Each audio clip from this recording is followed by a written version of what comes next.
mu butuufu nange basajja bannange ntandise okubatya era mbatya. Omwami ono yatunze ennyumba ya mukyala we, yatunze amaka gaabwe ng'alimbye mukazi we nti ssente agenda kuzizza mu bizinensi, ab'omusolo bamubanja, kumbe ssente agenda kuziwasaamu mukazi mulala side chick, agenda mukuba mbaga. Omukyala ye tamanyi, yakozesezza mukazi we, entuyo za mukazi we ze yakozesezza okuwasamu omukazi omulala. Wuliriza vidiyo eno nga senaba kubugikutuusaako, nkusaba ogimpereka like etambule etuuke ku buli muntu. Njagala owulirize. Omwami yatuukiridde mukyala we n'amugamba, mukyala, edduuka lyaffe baagala kuliggala, edduuka baagala n'ebintu ebirimu kubiwamba, bammanja omusolo. Omukyala n'agamba, bakubanja omusolo? Nti ye bazze ne baŋŋamba nti maze emyaka nga sasula musolo, ne bambalirawo omusolo gwe bammanja nga mu butuufu ssente empitirivu, ne layisinsi baagala kuginzijjako. Omukyala n'amubuuza, bakubanja ssente mmeka? Omwami n'amugamba, bammanja $5,000,000 ze bammanja, mbu maze emyaka miyitirivu nga sasula musolo. Omukyala n'akwata ku mutwe n'agamba, zonna ssente mwami bazibanja gwe? Nti ye naye simanyi bwe ngenda kujja ssente ezo. Wandibadde mukyalo oyiiya ne tulaba engeri gye tuyinza okunulamu edduuka lyaffe. Bwe banga ssente tewaali nga tetusobola kuzifuna, edduuka kandireke ndiweeyo balitwale, n'ebintu babitwaliremu, nze nzire ku zero. Omukyala n'amugamba, nedda mwami, ate tetusobola kukkiriza dduuka lyaffe kulitwala, tunoonye engeri gye tuyinza okufunamu ssente. Omwami n'agamba omukyala, ati siko weewole, noonyayo koyo ku bantu be tuyinza okwewolako batuwe ssente, tulijja basasula mpola mpola. Omukyala n'amugamba, ngenda kugezaako naye si kyangu kuba ssente empitirivu. Omukyala ono kye yakoze kwe kugenda omu ku mikwano gye n'amunnyonnyolamu, n'amugamba, mukwano gwange, omwami wange bamubanja ssente empitirivu, baagala edduuka kulitwala, bamubanja omusolo muyitirivu, abadde tasasula musolo, layisinsi talina. Munnange mukwano gwe nga mugamba, mwetaaga ssente mmeka? Mbu $5,000,000 ze bamusabye. Ono amugamba, ssente nga mpitirivu, ezo ssente zonna zonna ogenda kuzijjawa? Ani agenda okukuwola ssente ezo kweno Uganda gye tulimu? Munnange omukyala n'agamba, banange simanyi oba ngenda kukola ntya. Ono n'amugamba mukwano gwe, munnange kankukwatireyo $7,000, tandikirawo mpola mpola, gino 7 gibeere ng'entandikwa n'okukuzaamu amaanyi okunoonya ssente ezo, naye sikiwa nti ssente ezo ogenda kuzifuna. Simanyi nti oba ogenda kuzifuna. Munnange ng'omukyala akwata $7,000 agitwalira omusajja. Kati kumba omusajja ono zino ssente ze yeetaaga, ayagala ssente za kukola mukolo, kuwasa side chick bbali. Omukyala mukazi watu tamanyi, akola buli kimu okulaba nga bbaawe anunula bizinensi, kumbe bbaawe yeetaaga ssente za kukuba mbaga side chick. Wuliriza, ng'omukyala aleeta ssente azikwasa omwami nga mugamba, mwami, mu butuufu ssente zino mpitirivu, tetugenda kusobola kuzifuna, ate tusagala bizinensi yaffe bagitwale. Ng'omwami amugamba, kati we tuba ssente zibuze tukole ki? Ng'omwami afuna ekirowoozo.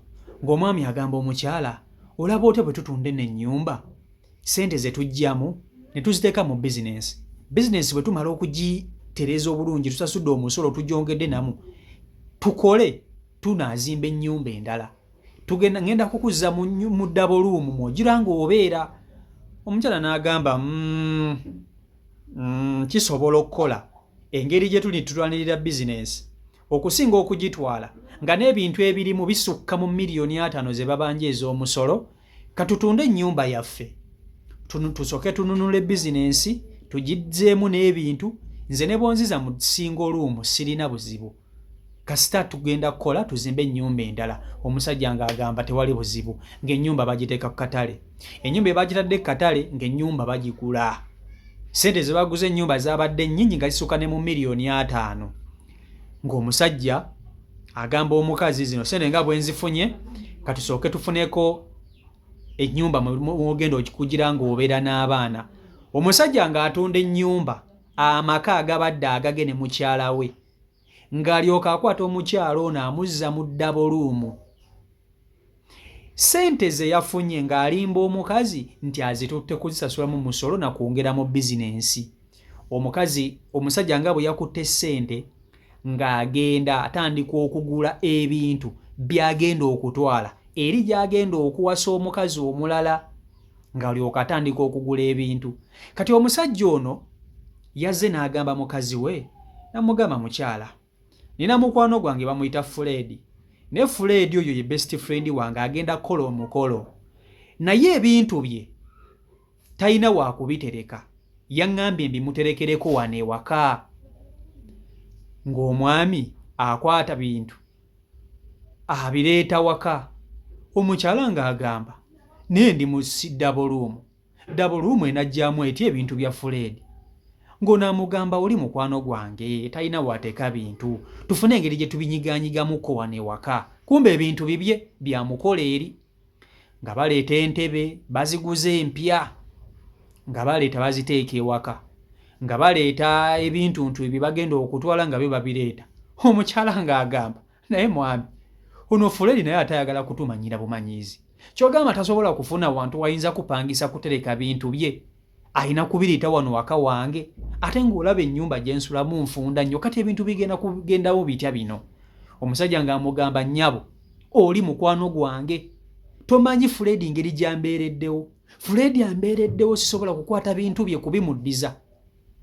Saagala mukazi gwo nnyiize. Omusajja natandika okweyombya, kumbe yeekazaakaza ebintu bibye, ali mu kubizizika wano waka wa mukazi, alina omukolo omukazi gwagenda okuwasa eriwa eri ebbali saidi kiiki. Ng'omukazi asirika gamba owange, bano ba best friend sijja kukola ki, sijja kubanyega. Nga munnange omusajja aleeta bintu ng'abitereka waka. Olunaku lw'omukolo nga lutuuka, omusajja ng'agamba mukazi we, munnange kali tugenda ku mukolo, ngenda kwerekerako mukwano gwange Fred, naye togenda kujja. Gwe ne bw'otajja gwe sigala wano ewaka. Ng'omukazi amugamba tewali buzibu, mugende ku mikolo gyammwe. Naye omusajja yagamba mukazi we omukolo gye gugenda okubeera nti omukolo gugenda kubeera awo Nabbingo. Omusajja bw'atyo bwe yagamba mukazi we, nagamba Fred omukolo gugenda kubeera awo Nabbingo, so gyendaze. Ng'omusajja emmotoka ejja ku makya nga batikka bintu bya Fred, ebya Fred omukazi bambi tamanyi nti ebintu bino bya bbaawe agenda kukola mukolo, n'ennyumba yagitunda ng'agenda kuwasa mukazi mulala, ng'emmotoka etikka bintu nga babitwala.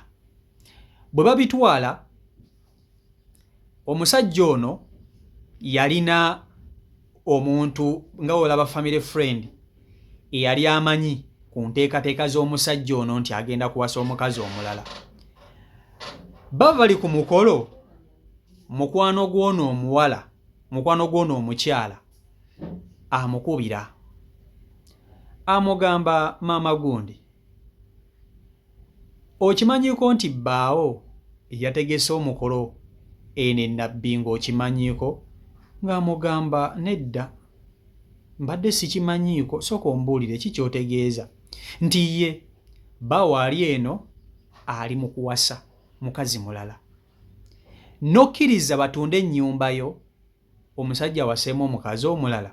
Olwo n'amugamba mu butuufu mbadde sikimanyi nti omusajja ono agenda kuwasa mukazi mulala. Omukazi n'ajjukira n'agamba wamma kyogereko, omusajja ono yaŋŋamba nti agenda kwerekerako ku mukwano gwo Fred okujja okugenda okuwasa omukazi omulala. Kyokka olunaku lwe baanonye ebintu ewaka, Fred nannyini mukolo yazze n'enviiri tazisaze, kyokka bba wange yatemye akaviiri n'anyuma okusinga omugole. Omusajja ono kituufu. Omusikazi munnenga amugamba, kakati ogenda kukola otya? Osazewo omusajja akozese ggwe okutuukiriza ebigendererwa bye ebirala eby'ekisiru, gwe n'akuzza muzigo. Jjukira onaawo omukazi ono information alina akakwate ne kyamanyi kw'oli eyakoze embaga bbawo ono, kubanga abadde akimanyiiko. Kati ono yalumiriddwa mukazi munne, nga omanyi nti waliwo omukyala family friend naye ng'olwedde amanyiiko nti bbawo ono awasa mukazi mulala eri, kati n'ayagala alwanirekoko ku mukazi munne. Amubuusa, amubuulira, amugaye nti omusajja kye yakoze tekikoleka mutiitiizi. Omukazi yaguddewo ekigo n'azirika n'abuuza omukolo guli ludda wa? Omukolo guli ludda wa? Omusajja ono ne kinnimba ne kingamba mbu kigenda kukwata ssente kuziteeka mu bizinensi bakibanja omusolo, ne kitwala ssente zonna zonna ne kinziza mu muzigo ne kikwata ne kiziwazisaamu omukazi omulala, ne ntoba mukazi watunoonyeza ssente buli wamu ne zimbula. Naye omusajja ono, omukazi n'agamba ndagira gye bali. ndagirira gye bali omukolo ng'ene ngugwemu bonna mbayuzeeyuze omukazi n'asituka mu busungu obw'ekitalo n'agenda alumba ebbaawe amugajambule ennyumba bagitunze sente omusajja aziwasizaamu omukazi mulala ne bannange mu butuufu kambabuulire bino bye mbanyumiza bya ddala bino bye mbagamba bya ddala nga bw'okiwulira mu butuufu mulimu abasajja bamu ng'ebintu bye bakola nga nawe musajja muno tosobola kukikola abasajja abamu tulina kubawanikira ne tuwanika emikono ne tugamba igwe ng'ebintu bye bakola mu butuufu toyinza na kugezaako yadde omulundi n'ogumu nti gwe okikole nga bo beesigaliza ebintu byabwe ono musajja mmekete ono gwe bayise omusajja mmekete ŋwaŋŋoli CEO Michael Uganda YouTube channel kwoli mwebale nnyo okuba nti ate mugobera beekumira ku mukutu subscribing atannaba kuba nti ate otwegattako so okuba nti tutambulira ddala wamu kyona mukampisa ka subscribe koolabawo wansi bomaliriza koona mukade akade ako kajje personalize okateke mu all nti bwentekayo video gw'osooka okugiraba ejja butereevu ku ssimu yo so subscribinga ebisigadde obindekere mbaagala nnyo mwena Omukama Katonda abankuumire mbeere bulungi mweraba